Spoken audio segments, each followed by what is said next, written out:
स्वागत है आप सभी का हमारे इस यूट्यूब चैनल में। तो चलिए आज के वीडियो में देखेंगे 10 क्लास का साइंस चौथा चैप्टर का। बहुत सारा कमेंट आ रहा था कि चौथा चैप्टर का 3 पार्ट किए थे, जिसमें एक और पार्ट बताने वाले थे जो कि थोड़ा ज़्यादा ही दिन हो गया। लास्ट पार्ट में जो छोटा हुआ है थोड़ा बहुत physical property and chemical property, वो सभी चीज़ों को देखेंगे। तो चलिए आज के वीडियो में इस चैप्टर को, चौथा चैप्टर को खत्म करते हैं। बाद स्पेशल एग्जाम की तैयारी अब कराएंगे, ठीक है। मैथ और साइंस का समय अब ज़्यादा नहीं रहा गया है, तो स्पेशल एग्जाम की तैयारी बहुत ही बेहतरीन तरीके से कराएंगे। उसी का तैयारी में थे और थोड़ा उधर अनअकैडमी में ज़्यादा बिजी हो गए थे, इसलिए क्लास नहीं ले पा रहे थे यहाँ पे। लेकिन अब तैयारी कंप्लीट है, अब यहाँ पे भी क्लास ले पाएंगे, ठीक है। तो कल से उम्मीद करेंगे। नेटवर्क का थोड़ा इशू आ गया है, अगर नेटवर्क इशू ठीक हो जाता है तो कल से लगातार ही क्लास को मिलेगा, ठीक है।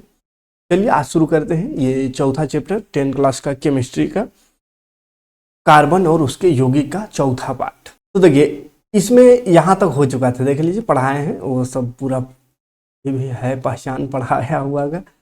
तो यहाँ से आज देखना है दहन करने पर संतृप्त और असंतृप्त हाइड्रोकार्बन का क्या होता है, उसको समझते हैं सबसे पहले। यानी जलाने पर संतृप्त हाइड्रोकार्बन और असंतृप्त हाइड्रोकार्बन क्या होता है। तो संतृप्त बताए थे जिसमें सिंगल बॉन्ड होता है, कार्बन कार्बन में अगर सिंगल बॉन्ड हो तो उसको संतृप्त हाइड्रोकार्बन कहते हैं, और अगर डबल बॉन्ड हो या ट्रिपल बॉन्ड हो तो उसको बोलते हैं असंतृप्त हाइड्रोकार्बन, ठीक है। ये सब कुछ पढ़ा चुके हैं ना, देखे हो तो पिछला वीडियो देख लीजिएगा। संतृप्त हाइड्रोकार्बन से सामान्यतः स्वच्छ ज्वाला निकलेगी, जबकि असंतृप्त हाइड्रोकार्बन यौगिकों से अत्यधिक काले धुएं वाली पीली ज्वाला निकलेगी। तो संतृप्त हाइड्रोकार्बन का गुण क्या है कि इसको जलाएंगे तो इसमें साफ ज्वाला निकलेगा, है ना, और धुआं नहीं देगा। लेकिन असंतृप्त हाइड्रोकार्बन जो है उसमें धुआं वाला काला उसमें ज्वाला उसका निकले, ठीक है, धुआं के साथ। संतृप्त में धुआं नहीं निकले। दहन करने पर संतृप्त और असंतृप्त हाइड्रोकार्बन के गुण और भी देख लेते क्या क्या होता है। तो देखिए संतृप्त हाइड्रोकार्बन द्वारा कजली ज्वाला वाला ज्वाला का देना। तो संतृप्त हाइड्रोकार्बन भी कभी कभी कजली माने काला काला धुआं जैसा ज्वाला देता है। कब ऐसा देता है तो वायु की आपूर्ति को सीमित कर देने पर, यानी वायु की जो आपूर्ति उसको अगर कंट्रोल कर दिया जाए, कम कर दिया जाए, तो ऐसे में हाइड्रोकार्बन का पूरी तरह से दहन, पूरी तरह से वो जल नहीं पाता है। और इस अपूर्ण दहन होने पर संतृप्त हाइड्रोकार्बन से भी कजली ज्वाला निकलती है। तो घरों में उपयोग में लाई जाने वाली गैस जैसे केरोसिन के स्टोव में वायु के लिए छिद्र होते हैं। तो गैस हो गया या केरोसिन का स्टोव इस तरह से रहता है ना, में एक छेद होता है ना, छिद्र, ताकि उससे वायु की आपूर्ति होते रहे ना। अब ऐसा नहीं होने से क्या होगा कि उसमें धुआं देने लगेगा और सही से नहीं जलेगा, ठीक है। तो हवा जरूरी है कोई भी चीज को जलाने के लिए, ताकि वो सही से जल पाए।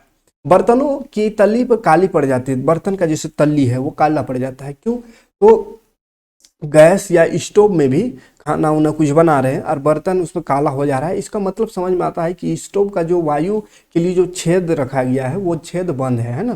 तो वायु अगर सही से नहीं मिलेगा तो मतलब काला कर देगा बर्तन को। ऑक्सीजन की पूर्ति ठीक से ढंग से नहीं मिल रही है, आपका ईंधन बर्बाद हो रहा है। ठीक है, 3 चीज हो रहा है, छेद बंद है, ऑक्सीजन की उपस्थिति जिसके कारण ऑक्सीजन की पूर्ति सही से नहीं हो रहा है, और ईंधन भी उससे क्या हो रहा है, बर्बाद हो रहा है, ठीक है।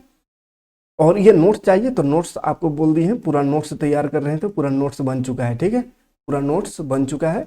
आप चाहे इसको बाय कर सकते हैं, व्हाट्सअप नंबर दिया हुआ है। मात्र 100 में पर सब्जेक्ट मिलेगा, टोटल सब्जेक्ट लीजिएगा 500 में मिलेगा, ठीक है। बेहतरीन नोट्स इस तरह से। कोयले और पेट्रोलियम को जलाने से क्या नुकसान है?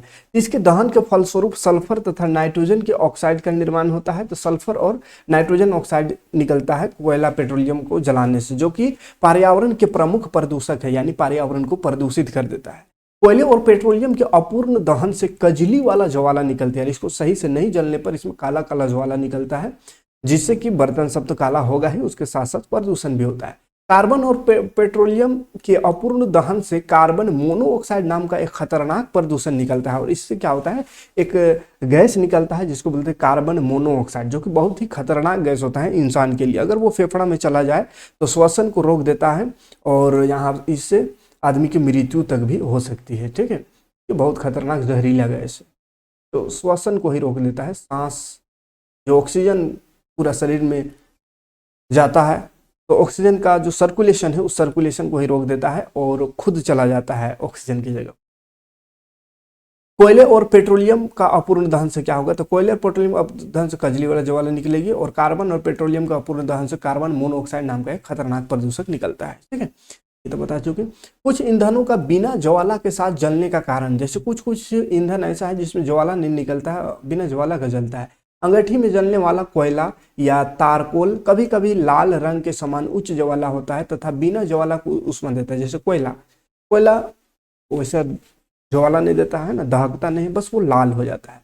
ऐसा इसलिए होता है क्योंकि केवल गैसीय पदार्थों के जलने पर ही ज्वाला उत्पन्न होता है। तो गैसीय पदार्थ अगर जल रहा है तो ज्वाला उत्पन्न होगा। जैसे लकड़ी या तारकोल जलाने पर उपस्थित वाष्पशील पदार्थ वाष्पीकृत हो जाते हैं तथा आरंभ में ज्वाला के साथ जलते हैं, फिर वो ज्वाला नहीं देता है। तो लकड़ी भी ज्वाला शुरू देगा, उसमें जो भी वाष्पशील पदार्थ वो वाष्प बन के उड़ता है तो वो जलता है, तो वो ज्वाला देगा। फिर धीरे धीरे लकड़ी भी देखिएगा लाल सिर्फ हो रहता है, ज्वाला नहीं देगा। फिर नया नया लकड़ी डालते रहिएगा तो ज्वाला देगा। ठीक है, इसी तारकोल कोयला भी थोड़ा जलने समय थोड़ा थोड़ा जलता है, ज्वाला देता है, लेकिन फिर वो कंट्रोल हो जाता है और सिर्फ उसका ताप रह जाता है। ठीक है, अब देखो एथेनॉल का कुछ भौतिक गुणधर्म देख लेते हैं। एथेनॉल का भौतिक गुणधर्म क्या है? एथेनॉल का भौतिक गुणधर्म यानी physical properties of ethanol. Ethanol कमरे के तापमान पर द्रव अवस्था में पाया जाता है। कमरे के ताप में कमरे में रखेंगे तो ये द्रव अवस्था में पाया जाता है। यह एक अच्छा विलायक है। विलायक माने कोई चीज को इसमें घोल सकते हैं। और एथेनॉल पानी से सभी अनुपातों में घुलनशील है ना, पानी में भी ये घुल जाता है। इसकी दहनशीलता काफी उच्च है और ये जलने में भी बहुत अच्छा है। दहनशीलता भी, जलता अच्छा है। एथेनॉल का रासायनिक गुणधर्म देखेंगे तो केमिकल प्रॉपर्टीज ऑफ एथेनॉल यानी दहन, रासायनिक गुणधर्म यानी अंदरूनी, वो बाहरी था फिजिकल, अब अंदरूनी देखेंगे तो दहन यानी जलाने पर क्या होगा। तो एथेनॉल ऑक्सीजन के साथ जलकर कार्बन डाइऑक्साइड और जल प्रदान करता है। तो कार्बन डाइऑक्साइड मिलेगा उसको जलाने पर और जल का कुछ जल वाष्प बन के निकलेगा। निर्जलीकरण क्या है? डिहाइड्रेशन जिसको बोलते हैं। तो सांद्र सल्फ्यूरिक अम्ल है ना, सांद्र सल्फ्यूरिक अम्ल कॉन्सेंट्रेटेड H2SO4 है ना, के साथ गर्म करने पर यह इसका निर्जलीकरण हो जाता है। मतलब इसका निर्जलीकरण हो जाता है, इसमें से जल के अणु बाहर निकल जाते हैं क्योंकि सांद्र सल्फ्यूरिक अम्ल एक प्रबल निर्जलीकरण पदार्थ है। निर्जली मतलब क्या होता है? जल को बाहर निकालना। ठीक है, तो एथेनॉल को अगर सल्फ्यूरिक अम्ल की उपस्थिति में गर्म करेंगे, सल्फ्यूरिक अम्ल से, सांद्र सल्फ्यूरिक अम्ल से, तो उसका जो भी जल है, एथेनॉल में जो भी जल का, पानी का मात्रा है वो निकल जाता है, इसलिए इसको निर्जलीकरण कहते हैं, यानी जल निकलना, निर्जलीकरण। उसके बाद है ऑक्सीकरण, ऑक्सीडेशन जिसको इंग्लिश में कहेंगे। तो क्षारीय पोटेशियम परमैंगनेट या अम्लीकृत पोटेशियम डाइक्रोमेट जैसे ऑक्सीकारकों के उपयोग से कार्बनिक यौगिकों का ऑक्सीकरण हो जाता है। तो ये ऑक्सीकरण इसलिए इसको कहते हैं, ऑक्सीजन को ऐड करना ऑक्सीकरण कहलाता है। ऑक्सीजन ऐड हो जाता है कब? जब क्षारीय पोटेशियम परमैंगनेट या अम्लीकृत पोटेशियम डाइक्रोमेट जैसे ऑक्सीकारकों के उपयोग से कार्बनिक यौगिकों का ऑक्सीकरण किया जाता है। एस्टरीकरण क्या है? तो एथेनॉल की कार्बोक्सिल अम्ल के साथ अभिक्रिया से एस्टर का निर्माण, एथेनॉल और कार्बोक्सिल अम्ल दोनों को अभिक्रिया करा देंगे तो एस्टर का निर्माण होता है, इसलिए इसको एस्टरीकरण कहते हैं। आगे चल के अभी रिएक्शन भी देखने वाले हैं सब। एथेनॉल का उपयोग का बात करें तो उपयोग इसका देखो, यह सभी एल्कोहलीय पेय पदार्थों का महत्वपूर्ण अवयव है। जितना भी अल्कोहल वाला चीज है, शराब वाला, एथेनॉल रहता है उसमें। उद्योगों में इसका उपयोग एक अच्छे विलायक रूप में भी किया जाता है। तो उद्योग में भी इसका उपयोग विलायक रूप में करते हैं। और इसका उपयोग टिंचर, आयोडीन, कप सिरप जो कप वाला, टॉनिक आदि जैसे औषधि बनाने में भी किया जाता है। इसलिए ना कफ सिरप जो है, खांसी वाला सिरप, उसको टोरेक्स है तो सबको नशा के रूप में आजकल यूज करने लगा है।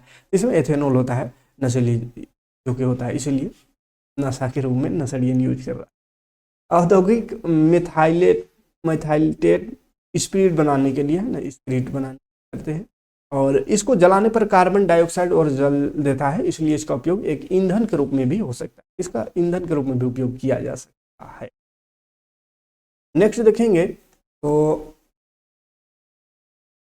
एथेनॉल और अल्कोहल पीने के हानिकारक प्रभाव। एथेनॉल या अल्कोहल है ना, अगर इसको पिएंगे तो क्या होगा? तो एथेनॉल की छोटी मात्रा में उपभोग से मादकता या नशा आ जाता है। इसको कम मात्रा में भी पीने से नशा आ जाएगा, है ना, नशा हो जाता है, शराब ही है। एथेनॉल के अल्पकालीन उपयोग से उल्टी और सिरदर्द, लड़खड़ाती जुबान, उनिंदापन आदि का कारण बन सकता है ना। तो इसको ये उपयोग से क्या होगा, उल्टी, सिरदर्द, लड़खड़ाती जुबान, है ना। पीने के बाद देखते हैं ना कैसे लड़खड़ाते रहता है, आंखों को चढ़ जाता है ये सब होता है। एथेनॉल के लंबी अवधि से उपयोग से अल्कोहलिक विषाक्त हो जाएगा, मतलब जहर, यकृत, लीवर रोग हो सकता है, लीवर में बीमारी हो सकती है, और तंत्रिका क्षति हो जाए, तंत्रिका भी क्षति हो सकता है। मस्तिष्क के अस्थायी क्षति के रूप में कई स्वास्थ्य समस्याएं से पीने वाला व्यक्ति ग्रसित हो सकता है। इसको ज्यादा लेने से बच के रहना चाहिए, ठीक है। यह उपापचय की प्रक्रिया को धीमा कर देता है, मतलब पचाने की भी क्षमता को खत्म कर देता है, और केंद्रीय तंत्रिका तंत्र कमजोर कर देता है। केंद्रीय तंत्रिका तंत्र जो है, जिसमें मेरुरज्जु और मस्तिष्क आता है, उसको ही कमजोर कर देता है। यह सामान्य संकोच को कम करने, समन्वय की कमी और मानसिक भ्रम, उन्निंदापन, भाव शून्यता, मतलब पूरी तरह से पीने वाला आदमी को आप देख सकते हैं आसपास ऐसा हो जाता है, वो है ना, वही कर देता है। उसके बाद देखो तो विकृत अल्कोहल, देखते क्या होता है विकृत अल्कोहल, डीनेचर्ड एल्कोहल। तो औद्योगिक उपयोग के लिए तैयार एथेनॉल का दुरुपयोग रोकने के लिए इसमें मेथेनॉल जैसा जहरीला पदार्थ मिला दिया जाता है, जिससे यह पीने योग्य ना रह जाए। एल्कोहल की पहचान करने के लिए इसमें रंजक मिलाकर इसका रंग नीला बना दिया जाता है, इसे विकृत अल्कोहल कहा जाता है। तो विकृत अल्कोहल किसको कहते हैं, तो अल्कोहल इस तरह से देखिए, कोई दवा बना रहा है अल्कोहल का, या कोई कुछ काम का चीज बना रहा है, तो उसको भी आदमी नशा में यूज कर ले रहा है, इसलिए इसमें क्या कर देता है, थोड़ा सा मिथेनॉल मिला देता है। मिथेनॉल जहरीला चीज है, पिएगा तो मरिए जाएगा सीधे, है ना। तो मिथेनॉल मिला दिया जाता है, तो इसी को बोलते हैं विकृत अल्कोहल, है ना।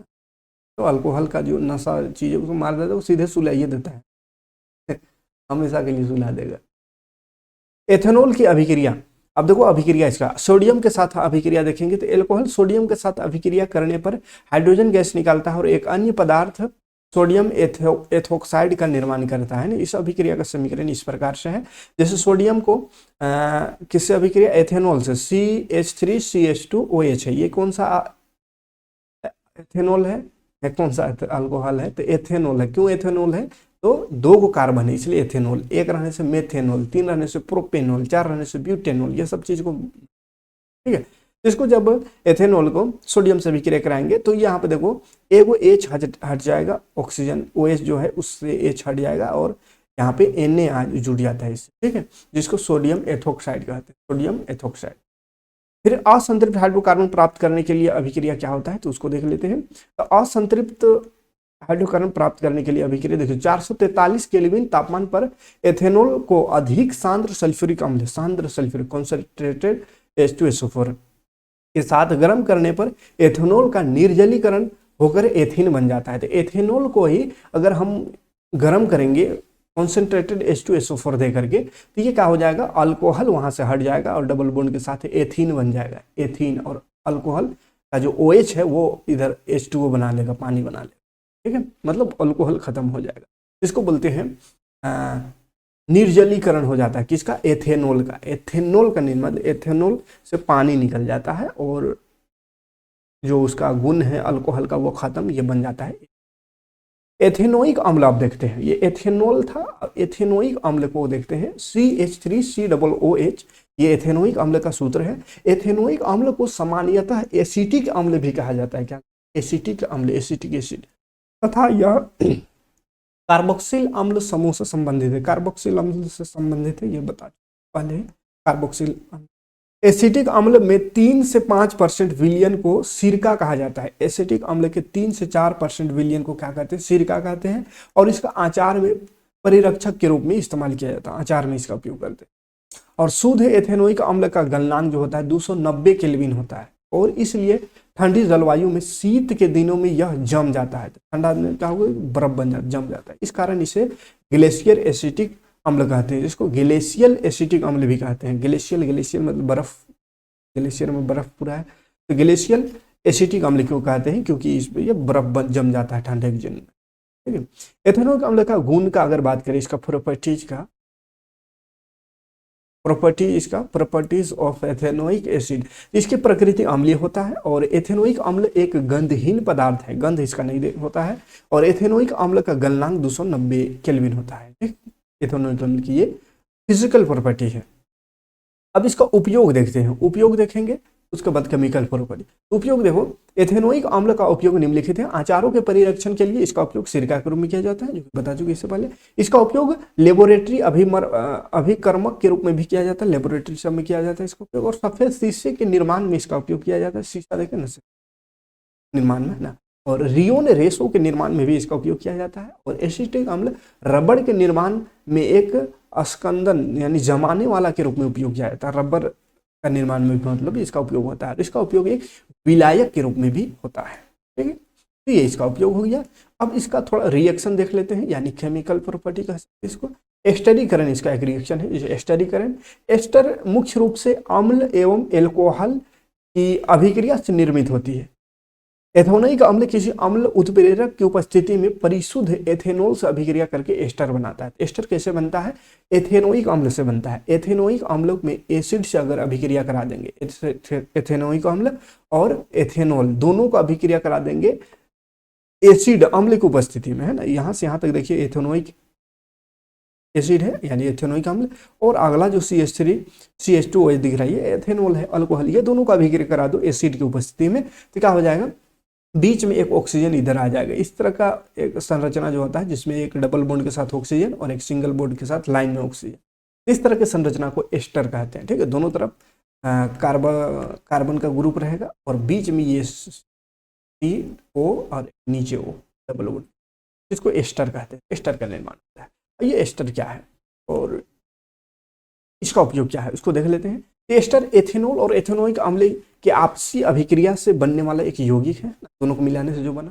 का सूत्र अगर देखा जाए सिंपल सूत्र CH3 COO CH2 CH3 कह सकते हैं। ठीक है, और इसका उपयोग अगर देखा जाए तो मीठी गंध वाला पदार्थ है। इसका उपयोग निम्नलिखित पदार्थ से निम्नलिखित है, क्या है? तो इसका उपयोग इत्र बनाने में एवं स्वाद उत्पन्न करने वाले कारक के रूप में किया जाता है। इत्र बनाने में भी इसका उपयोग होता है और स्वाद बनाने के लिए कोई चीज का। इसका उपयोग साबुन एवं डिटर्जेंट बनाने में भी किया जाता है और कुछ एस्टरों का उपयोग बहुलक बनाने में किया जाता है, जैसे पॉलिस्टर पॉलीथीन, ये सब में भी उपयोग किया जाता है एस्टर। साबुनीकरण में आते हैं। साबुन बहुत इंपॉर्टेंट चीज है एग्जाम की दृष्टि से।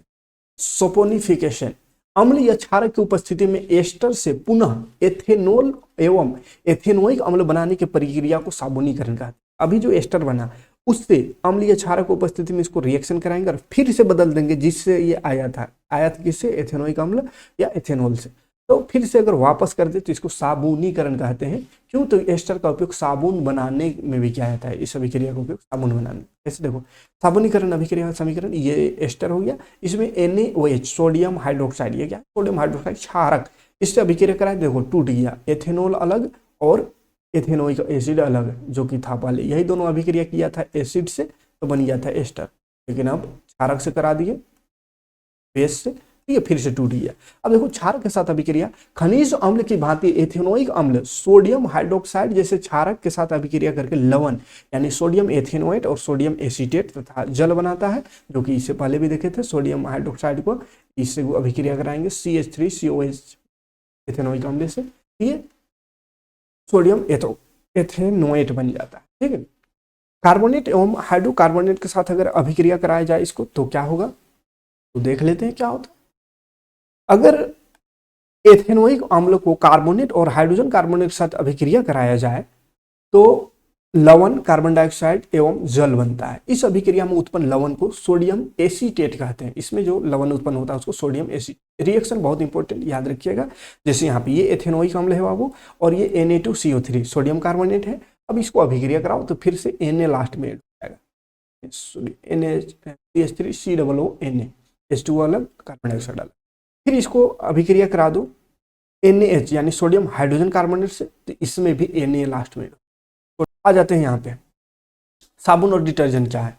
सोप एंड डिटर्जेंट, तो साबुन आप जानते होंगे, नहाते धोआते होंगे, है ना। तो साबुन, डिटर्जेंट क्या है, तो डिटर्जेंट को बहुत कुछ सोचता है कुछ अलग चीज़ है नहीं कुछ अलग, वही निरमा, जिसको घड़ी निरमा को आदमी डिटर्जेंट को निरमा कह देता है, घड़ी कह देता है। घड़ी या निरमा जो है वो कंपनी का नाम है, उसका अंदर जो पाउडरवा है वो पाउडर क्या है, डिटर्जेंट है ना, डिटर्जेंट उसी को कहते हैं। और वो सब जो निरमा, सर्फ एक्सल, ये सब कंपनी का नाम है, ठीक है। लेकिन निरमा इतना प्रचलित खास करके हो गया है कि आदमी डिटर्जेंट भूला गया है कि डिटर्जेंट, कोई नहीं कहता है कि डिटर्जेंट लेना है, निरमा लेना है, निरमा। चाहे घड़ियों का ले रहा है तो निरमा, घड़ी का निरमा दे कहता है वो, या सर्फ एक्सल का निरमा। निरमा कंपनी है, जैसे सर्फ एक्सल, घड़ी, ये सब है वैसे ही, ठीक है। और उसका जो प्रोडक्ट है वो क्या है, तो डिटर्जेंट है वो। तो साबुन क्या है, तो साबुन के अणु लंबी श्रृंखला वाले कार्बोक्सिल अम्लों के सोडियम एवं पोटेशियम लवण होता है, सोडियम और पोटेशियम लवण। साबुन का आयनिक भाग जल में घुल जाता है, जबकि कार्बन श्रृंखला तेल में घुल जाता है। तो साबुन का जो आयनिक भाग हो, ये प्लस वाला Na प्लस जो लास्ट में आ रहा था, ये जल में घुलता है। और इसका जो कार्बन श्रृंखला है, बीच में सी कार्बन श्रृंखला ये वाला है, ठीक है। तो ये कार्बन श्रृंखला जो है वो तेल से घुल जाता है, ठीक है। साबुन अपनी सफाई प्रक्रिया मिसेल की संरचना बनाते हैं। सफाई प्रक्रिया में ये क्या करते हैं, मिसेल, जिसको फेन बोलते हैं, फेन बन। मिसेल क्या है, तो जब साबुन जल के सतह पर होता है तो इसके अणु अपने को इस प्रकार व्यवस्थित कर लेते हैं कि इनका आणविक सिरा जल के अंदर होता है, जबकि हाइड्रोकार्बन पूंछ जल के बाहर होता है, जो तेलीय मल को अपने केंद्र में एकत्रित करता है। ऐसे अणुओं को बड़ा समूह बनने के कारण होता है, इस संरचना को मिसेल कहते हैं, मिसेल बनता है। मिसेल की संरचना बनने के लिए साबुन के अणुओं में उनकी सिराओं का महत्वपूर्ण भूमिका है। इनकी दो सिराएं होती है, एक होता है जल रागी सिरा, जिसको हाइड्रोफिलिक टिप कहते हैं। तो साबुन के अणु के दो सिरों में से एक सिरा जो जल में घुलनशील होता है, जो जल में घुलता है, एक सिरा होता है जो जल में घुलता है, तो उसको जल रागी सिरा कहते हैं, यानी हाइड्रोफिलिक। और एक होता है जल विरागी यानी हाइड्रोफोबिक, जो पानी में नहीं घुलेगा। साबुन का अणु का वह सिरा जो हाइड्रोकार्बन में अर्थात तेलीय मल में विलय होता है, जल विरागी सिरा होता है, वो जल में नहीं घुलता, वो तेलीय मल जो है, कपड़ा सब मल, उसमें घुलन होता है और मल को निकाल देता है, ठीक है। तो जल रागी सिरा जिसमें Na प्लस सोडियम वाला है, और इधर जो इतना कार्बन वाला चाहिए इस तरह से क्या हुआ है, कार्बन है इधर, कार्बन वाला सिरा को जल विरागी सिरा कहते हैं। जल रागी और जल विरागी सिरा में अंतर क्या है, ये पूछ दे एग्जाम में तो क्या लिखिएगा। तो जल रागी सिरा सबसे पहले देख लो, जल रागी सिरा यह जल में विलय होता है, या आयनिक सिरा होता है, आयनिक यानी Na प्लस साइन है, या माइनस रहता था, आयन कहते थे, प्लस है, इसमें आयन है ना। यह मिसेल की संरचना के बाहर की ओर जल में घुला होता है, ठीक, बाहर होता है, ठीक है, मिसेल की संरचना के बाहरी भाग में। अब जल विरागी सिरा क्या है, यह जल में विलय नहीं होता है, बल्कि हाइड्रोकार्बन तेल में विलय होता है। यह आयनिक सिरा नहीं होता है, यह मिसेल की संरचना के अंदर की भाग होता है, अंदर वाला भाग होता है, ठीक है। क्लियर, आगे बढ़ेंगे तो साबुन की सफाई प्रक्रिया को थोड़ा देख लेते हैं। साबुन की सफाई प्रक्रिया क्या है, तो साबुन की सफाई प्रक्रिया मिसेल के द्वारा होता है ना। साबुन के अणुओं की आयनिक सिरा में जल रहता है और दूसरे हाइड्रोकार्बन पूंछ तेलीय मल से घुल जाता है और मिसेल संरचना का निर्माण करता है। मिसेल के रूप में साबुन स्वच्छ करने के रूप में सक्षम होता है, यानी साफ करने, कपड़ा हो या जो भी है, क्योंकि तेलीय मल मिसेल के अंदर में एकत्रित हो जाते हैं, इससे पानी में इमल्शन बनता है। मिसेल विलयन में कोलाइड के रूप में बने रहते हैं। साबुन का मिसेल मैल को पानी में घुलाने में मदद करता है और इस प्रकार मिसेल में तैरते समय मैल जो बैठा हुआ है वो आसानी से हट जाता है और हमारे कपड़े साफ हो जाते हैं, ठीक है। मिसेल जो फेन बनता है, उसे ना कपड़ा, तो ये मिसेल के रूप में साबुन सफाई करने में सक्षम है। इसका गुण क्या है, मिसेल का सफाई करने में सक्षम है। मिसेल विलयन में कोलाइड के रूप में बना रहता है और यह आयन विकर्षण के कारण विक्षेपित नहीं होते हैं, आयन यानी प्लस प्लस से विक्षेपण नहीं। साबुन के मिसेल प्रकाश को प्रकीर्णित कर सकती है और साबुन का मिसेल मैल को पानी में घुलाने में मदद करता है, ठीक है। अब देखो, साबुन जो होता है वो कठोर जल में झाग नहीं देता, यानी मिसेल नहीं बनता उसका झाग।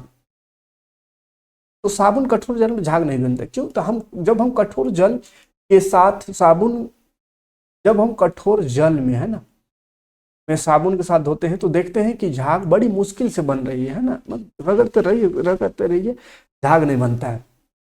एवं जल से शरीर धो लेने के बाद भी कुछ अघुलनशील पदार्थ यानी अस्कम जमा रहता है। और धोने के बाद भी कुछ मैल रह जाता है। ऐसा इसलिए होता है क्योंकि साबुन कठोर जल में उपस्थित कैल्शियम एवं मैग्नीशियम लवणों से अभिक्रिया करता है। ऐसे में आपको अधिक मात्रा में साबुन उपयोग करना पड़ेगा, ज्यादा साबुन लगे, ठीक है। अपमार्जक कठोर जल में भी प्रभावी है, लेकिन अपमार्जक जो है जिसको डिटर्जेंट कहते हैं ना, वही निरमा सर्वल एक्सल।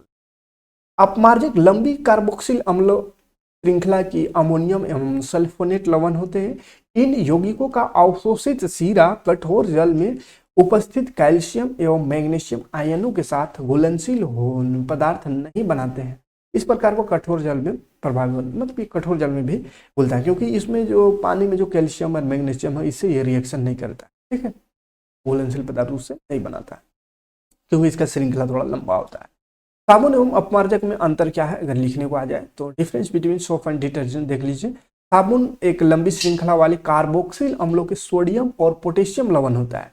यह कठोर जल में प्रभावी नहीं होता है, इसलिए झाग नहीं बनाता है, और इसकी सफाई प्रक्रिया में मिशेल का निर्माण होता है। यह जल को कठोरता को बढ़ाता है, जल की कठोरता को बढ़ाता है, माने जल कठोर रहे तो काम नहीं करेगा जल्दी।